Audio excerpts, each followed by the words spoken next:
ना इश्क है किसी से ना कोई यार है, ना इश्क है किसी से ना कोई यार है, अब तो सिर्फ और सिर्फ 90% प्लस लाने का भूत सवार है। आप सबका सुपर कंसेप्ट क्लासेस में स्वागत है। और देखिए अब आप लोगों के एग्जाम का मात्र 25 दिन शेष है और आपको इसी 25 दिन के भीतर तैयारी करना है और अच्छा खासा रिजल्ट लाना है। तो किस प्रकार से आप लोग क्या क्या करेंगे यहां पर मैं आपको A to Z बताने वाला हूं, तो आप लोग वीडियो पर कंप्लीट बने रहें। और अगर आप लोग हमारी चैनल पर पहली बार आए हैं तो चैनल को सब्सक्राइब करने के साथ साथ बेल के आइकन को प्रेस कर लीजिए। देखिए हम लोग बीच बीच में क्या होता है, इंस्टाग्राम में भी लाइव आते हैं, तो आप लोग मुझे इंस्टाग्राम में भी फॉलो कर लीजिए। मेरा जो ID है सुपर कंसेप्ट क्लासेस के नाम से है, ठीक है। तो आप लोग मुझे इंस्टाग्राम पे भी फॉलो कर लीजिए, जहां पर आप लोग डायरेक्ट मेरे से बातचीत कर सकते हैं और जो भी आप लोगों का दिक्कत परेशानी प्रॉब्लम्स जो भी होते हैं आप लोग पूछ सकते हैं। तो चलिए भाई बात करते हैं कि आप लोग 25 दिन के भीतर किस प्रकार से तैयारी करेंगे। आप लोग देख लीजिए यहाँ पर एक साइड में मैंने क्लास 12 जो आर्ट्स का जो आप लोगों का एग्जाम होने वाला है उसका जो टाइम टेबल है मैंने लिख दिया है, और एक साइड में यहाँ पर मैंने क्लास 12 साइंस स्ट्रीम का जो टाइम टेबल है कि किस डेट को कौन सा सब्जेक्ट का एग्जाम होने वाला है मैंने लिख दिया है। थोड़ा सा यहाँ पर हम लोग देख लेते हैं। जैसे 15 मार्च से हमारा क्लास 12 आर्ट्स का एग्जाम एक्चुअल में शुरू हो रहा है। देखिए 14 तारीख से भी एग्जाम है, वहां पर जो वोकेशनल कोर्स है वोकेशनल कोर्स का है, लेकिन उसको मैंने छोड़ दिया है अभी यहाँ पर। तो 15 मार्च को यहाँ पर हमारा कोर लैंग्वेज जो कोर है, चाहे इंग्लिश कोर हो चाहे हिंदी कोर हो, मतलब कोर पेपर जो है हमारा 15 तारीख को एग्जाम हो जाएगा। 17 मार्च को हमारा इलेक्टिव का एग्जाम होगा, यानी हिंदी इलेक्टिव हो चाहे इंग्लिश इलेक्टिव हो तो इलेक्टिव पेपर का यहाँ पर एग्जाम हो जाएगा। फिर 21 मार्च को यहाँ पर हिस्ट्री का होगा, 23 मार्च को इकोनॉमिक्स का होगा, 24 मार्च को साइकोलॉजी का होगा, 25 मार्च को सोशियोलॉजी का होगा, 28 मार्च को ज्योग्राफी का होगा, 3 अप्रैल को हमारा पॉलिटिकल साइंस का होगा। ऐसे जो एंथ्रोपोलॉजी वगैरह जो है उस सबका भी एग्जाम होगा। तो यहाँ पर जो मेन जो चीज़ है मैंने यहाँ पर लिख लिया है, आप लोग देख लीजिए, क्योंकि मैक्सिमम स्टूडेंट्स का जो सब्जेक्ट होता है ना इन्हीं में से कुछ ना कुछ होता है। अगर हम लोग बात करें साइंस स्ट्रीम का, तो साइंस स्ट्रीम का जो कोर पेपर है, कोर लैंग्वेज है, चाहे हिंदी कोर हो इंग्लिश कोर हो कुछ भी हो, तो यहाँ पर 16 मार्च को यहाँ पर एग्जाम शुरू होगा, देख लीजिए। 18 मार्च को कंप्यूटर साइंस का एग्जाम है, 20 मार्च को इकोनॉमिक्स का एग्जाम है, 22 मार्च को फिजिक्स का एग्जाम है, 24 मार्च को जियोलॉजी का एग्जाम है, 25 मार्च को बायोलॉजी का एग्जाम है, 27 मार्च को मैथ का एग्जाम है, और 29 मार्च यानी इस दिन मेरा डेट ऑफ बर्थ यानी बर्थडे है और इस दिन होने वाला है केमिस्ट्री का एग्जाम। देख लीजिए आप लोग, ये रहा आप लोगों का टाइम टेबल, और इसी के अकॉर्डिंग आप लोगों को देखना है कि आपका टाइम किस प्रकार से है और किस प्रकार से आप लोगों को तैयारी करना है। और मात्र अभी आप लोगों के पास 25 से 26 दिन का समय है और इसी में कंप्लीट रिवीजन कंप्लीट तैयारी करना है। और ये जो टाइम होता है ना भाई, ये जो एग्जाम के 20 से 25 दिन का ये जो समय होता है, ऐसा समय होता है इसी से आदमी मतलब बहुत कुछ कर लेता है। अगर आपका टारगेट भी बड़ा है, तो इसी 25 दिन के भीतर आप लोगों को एकदम अच्छे तरीके से तैयारी करना पड़ेगा। देखिए यहाँ पर मैं आपको फंडा बताता हूं कि आप लोग मतलब एग्जाम में किस प्रकार से मतलब तैयारी करके अभी जाएंगे कि आपका रिजल्ट अच्छा हो। तो देखिए भाई सबसे सिंपल और बेस्ट तरीका यहां पर मैं आपको बता देता हूं, जिस आपको पता भी होगा कि 40 नंबर का हमारा ऑब्जेक्टिव है, 40 नंबर का सब्जेक्टिव है। देखिए ऑब्जेक्टिव को आप लोग किस प्रकार से करेंगे, सब्जेक्टिव को आप लोग किस प्रकार से करेंगे, यहां पर मैं आपको एक एक करके समझाता हूं। देख लीजिए हमारा 40 नंबर का ऑब्जेक्टिव होने वाला है। आप लोग क्या करिए, आपके पास बहुत सारा बुक्स होगा, आपके पास गेस पेपर भी होगा, तो जो भी आपने गेस पेपर लिया है या फिर आपने जो अभी तक पढ़ा है या फिर जो भी आपके पास बुक्स है उसमें जितने भी ऑब्जेक्टिव क्वेश्चंस हैं ना भाई, ऑब्जेक्टिव क्वेश्चंस को आप लोग एकदम घोल कर पी लीजिए एकदम, ठीक है। इसको आप लोग घोल कर पी जाइए, घोल कर इसको आप लोग पी जाइए, मतलब एकदम करना है, मतलब करना है। तो ऑब्जेक्टिव को एकदम इसको हल्के में मत लीजिए, क्योंकि ऑब्जेक्टिव ये जो 40 नंबर का होगा, अगर आप लोग अच्छे तरीके से ऑब्जेक्टिव का अगर तैयारी करेंगे तो 40 में से गारंटी है कि आप लोग 30 प्लस क्या 35 प्लस आप लोग नंबर उठा सकते हैं, और उठता है। पिछला साल आप लोगों को पता होगा कि रिजल्ट जो हुआ था ना, जैसा पिछला साल रिजल्ट हुआ है वैसा कभी भी आज तक रिजल्ट नहीं हुआ था। क्यों हुआ था, इसी के चलते, ये 40 नंबर का जो ऑब्जेक्टिव है ना इसी के चलते इस प्रकार का रिजल्ट हुआ है। तो आप लोग क्या करिए, आपके पास जो भी बुक्स है, जो भी किताब है, जो भी गेस पेपर वगैरह जो भी है, उसमें जो भी चैप्टर्स का जितना भी ऑब्जेक्टिव क्वेश्चंस दिया है ना, हर एक ऑब्जेक्टिव क्वेश्चंस को कर लीजिए। और बहुत ही जल्द मैं आप लोगों के लिए सीरीज लेकर आने वाला हूं, जहां पर करीबन हर एक सब्जेक्ट का, यहाँ पर आप लोग देख सकते हैं, इधर भी आप लोग देख सकते हैं, मैक्सिमम से मैक्सिमम मतलब लगभग हर एक सब्जेक्ट का तो नहीं लेकिन बहुत सारे सब्जेक्ट का मैं क्या करूंगा, करीबन 300 से 400 ऑब्जेक्टिव क्वेश्चंस का सीरीज लाने वाला हूं हर एक सब्जेक्ट में, जिससे आप लोगों का तैयारी धाकड़ होगा।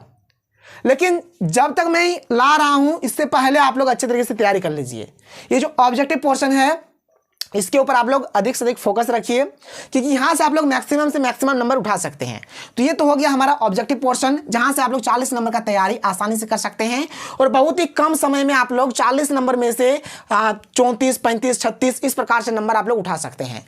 अगर बात करें सब्जेक्टिव का, ध्यान से सुनिएगा, सब्जेक्टिव भी हमारा 40 नंबर का है, लेकिन भाई ये जो सब्जेक्टिव है ना, इसमें दिक्कत करेगा। क्या दिक्कत करता है, ध्यान सुनिए। मान के चलिए हम लोगों ने यहाँ पर एक क्वेश्चन पढ़ लिया, एक क्वेश्चन पढ़ लिया। अब मान के चलिए अगर ये क्वेश्चन एग्जाम में नहीं आता है, तब हम लोग क्या करेंगे? तो भाई देखिए, सबसे पहला बात, जो भी आप लोग चैप्टर्स को पढ़ रहे हैं, उसका जो बेसिक रूल होता है, उसका जो बेसिक कंसेप्ट होता है ना, इस चीज को आप लोग एकदम जरूर से जरूर कर लीजिए। कुछ भी पढ़ रहे हैं, मान के चलिए कि आप यहाँ पर पढ़ रहे हैं इतिहास, हिस्ट्री पढ़ रहे हैं, हड़प्पा सभ्यता है, तो हड़प्पा सभ्यता के बारे में लोग जान लीजिए कि हड़प्पा सभ्यता क्या था, किस प्रकार का सभ्यता था, A to Z उसके बारे में जानकारी ले लीजिए। उसका पतन कैसे हुआ, उसमें स्नानागार वगैरह, जो भी नगर योजना वगैरह जो भी चीज़ है, आप लोग जानकारी ले लीजिए। मान के चलिए कि अगर आप लोग पॉलिटिकल साइंस पढ़ रहे हैं, जैसे आप पढ़ रहे हैं मान के चलिए शीत युद्ध का दौर, तो शीत युद्ध का दौर पढ़ रहे हैं, तो शीत युद्ध क्यों हुआ, शीत युद्ध का क्या क्या कारण था, तो ये सब चीज़ें आप लोगों को कर लेना है। शीत युद्ध किस किस देश के बीच में हो रहा था, तो जो बेसिक जो कंसेप्ट होते हैं ना हर एक चैप्टर्स के, तो बेसिक कंसेप्ट को कर लीजिए, क्योंकि बेसिक कंसेप्ट को अगर आप लोग कर लेते हैं ना, तो आप लोग मैक्सिमम क्वेश्चंस को वहीं से बना लेंगे। और जो इंपॉर्टेंट जो क्वेश्चंस है, जो प्रीवियस ईयर में पूछा गया है, ठीक है, जो प्रीवियस ईयर क्वेश्चन पेपर है इसको कर लीजिए, जो मॉडल पेपर है इसको आप लोग कर लीजिए। कोई जरूरी नहीं है कि आप लोग इसी साल के मॉडल पेपर को केवल और केवल करेंगे, आप पिछले 1-2 साल के और मॉडल पेपर को भी कर सकते हैं। आप पिछले 4-5 साल के प्रीवियस ईयर क्वेश्चन पेपर को कर लीजिए, जिससे आपका तैयारी अच्छा होगा। और देखिए भाई, अगर आप लोग प्रीवियस ईयर क्वेश्चन पेपर को अगर उठा कर देखेंगे, तो हर एक चैप्टर से करीबन, अगर हम लोग 7-8 साल के क्वेश्चन पेपर को अगर उठा के देखें, तो क्या हुआ है कि हर एक चैप्टर से करीबन 8 से 10 क्वेश्चन पूछा गया है। अगर ये 8 से 10 क्वेश्चन अगर आप लोग कर लेते हैं, तो इससे बाहर आप लोगों का नहीं जाएगा। अगर सपोज दैट बाहर भी चल जाता है ना, तो ये 8-10 क्वेश्चन आप लोग जोड़ जाड़ के हर एक क्वेश्चन का आंसर आप लोग दे देंगे, और बिल्कुल सही होगा, गलत नहीं होगा। तो ये कहानी है, ये काम आप लोगों को करना है। तो बस आपका मेन मोटिव यही रहेगा कि हर एक चैप्टर्स के ऑब्जेक्टिव क्वेश्चंस को एकदम घोल कर आप लोग पी जाइए, नंबर 1 काम। दूसरा काम आप लोगों का क्या रहेगा कि सब्जेक्टिव के लिए आप लोग क्या करिए, जो भी चैप्टर्स पढ़ रहे हैं उस चैप्टर का जो बेसिक कंसेप्ट है, जो बेसिक कुछ इंट्रोडक्शन का जो पार्ट है उसको कर लीजिए, और प्रीवियस ईयर क्वेश्चन पेपर से आप लोग क्वेश्चन करिए। इसके अलावा कुछ भी करने की जरूरत नहीं है भाई, प्रीवियस ईयर क्वेश्चन पेपर कर लीजिए, मतलब आपका बेड़ा पार, कुछ भी क्वेश्चन उससे बाहर नहीं जाएगा, क्योंकि आप बेसिक कंसेप्ट भी साथ ही साथ कर रहे हैं। अगर हम लोग बात करें इधर साइंस स्ट्रीम का, तो साइंस में भी फंडा और कहानी हुई है। देखिए साइंस में जो मैथ्स होते हैं ना, मैथमेटिक्स, इसमें आपको रिवीजन का जरूरत है। आप यहाँ पर सिलेक्टेड क्वेश्चन करके मत जाइए, सिलेक्टेड क्वेश्चन करिएगा, फंस जाइएगा। कोई सा भी चैप्टर पढ़ रहे हैं, चाहे आप इंटीग्रेशन पढ़ रहे हो, चाहे आप डिफरेंशिएशन पढ़ रहे हो, चाहे आप कुछ भी पढ़ रहे हो, मैक्सिमा पढ़ रहे हो, मिनिमा पढ़ रहे हो, increasing decreasing set relation function कुछ भी पढ़ रहे हो, तो भाई एक क्या होना चाहिए, उसके बेसिक कंसेप्ट, बेसिक रूल्स को आप लोग जान लीजिए। अगर आप लोग बेसिक कंसेप्ट, बेसिक रूल्स को अगर जान लेंगे ना, तो आप लोग हर एक क्वेश्चन को बना देंगे। मान के चलिए कि आपने पढ़ के गया कि कुछ, मान के चलिए इंटीग्रेशन का हमने क्वेश्चन यहाँ पर ले लिया कि 0 से पाई sin x dx, ये क्वेश्चन मान के चलिए हमने पढ़ के गया, लेकिन ये क्वेश्चन अगर परीक्षा में नहीं आता है, मान के चलिए परीक्षा में क्वेश्चन 0 से लेकर पाई cos x dx ये आ जाता है, तो भाई हम लोग क्या करेंगे इस केस में। इसलिए अगर आपको रूल पता होगा, कंसेप्ट पता होगा, तो आप लोग क्वेश्चंस को बना लेंगे। इसलिए मैथ में क्या करिए, आप लोग कंसेप्ट को कर लीजिए, क्योंकि कंसेप्ट इज पावर, कंसेप्ट हमारा शक्ति है। कंसेप्ट करिएगा, हर एक चीज को कर सकते हैं।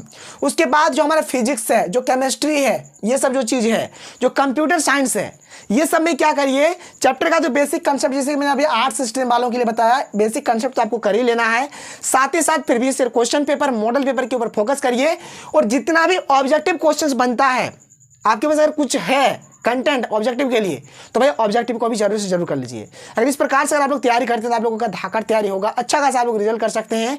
तो ये रहा हमारा आज का वीडियो। अगर आपको वीडियो पसंद है तो वीडियो लाइक करिए। तो चलिए मिलते हैं, लेकिन इससे पहले आप लोग देख लीजिए, ये जो आप लोग देख पा रहे हैं यहाँ पर जो गैपिंग वगैरह आप लोगों का दिया गया है, इसी गैपिंग के अकॉर्डिंग आप लोग देख लीजिएगा आपको करना क्या है, कहाँ पर कितना गैपिंग मिल रहा है। जो सब्जेक्ट आप लोगों का पहले है, उस सब्जेक्ट का तैयारी आप लोग थोड़े अच्छे तरीके से और थोड़े तेजी से करिए। जो सब्जेक्ट बाद में है, जैसे यहाँ पर पॉलिटिकल साइंस का एग्जाम देखिए अप्रैल में होने वाला है, भाई अभी फरवरी चल रहा है, मार्च आएगा, उसके बाद अप्रैल आएगा, तो अभी टाइम है। तो इस सब्जेक्ट का आप लोग तैयारी थोड़ा कम भी करिएगा, अभी तो चलेगा, लेकिन तैयारी हर एक सब्जेक्ट को करना है।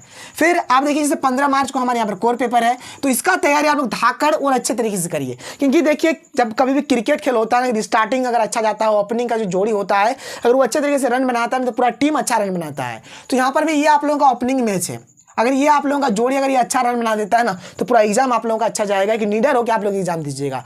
इसी तरह साइंस में भी देख लीजिए, गैपिंग देखिए कितना कितना गैपिंग दिया जा रहा है, और इसको लेकर मैं और एक वीडियो बनाऊंगा जहां पर मैं आपको गैपिंग का फायदा बताऊंगा, किस प्रकार से गैपिंग वाले आप लोग दिन का यूज करेंगे, किस प्रकार से प्रॉपर्ली टाइम टेबल बनाएंगे। तो भाई अगर आप लोग का भी रिक्वायरमेंट होता है तो नीचे कमेंट सेक्शन में कमेंट करिए कि आप लोग जो भी चीज़ करेंगे, जिस प्रकार का चीज़ आप लोग बोलेंगे मैं उसी से रिलेटेड वीडियो बनाऊंगा। तो चलिए मिलते हैं अगले वीडियो में। थैंक यू, जय हिंद।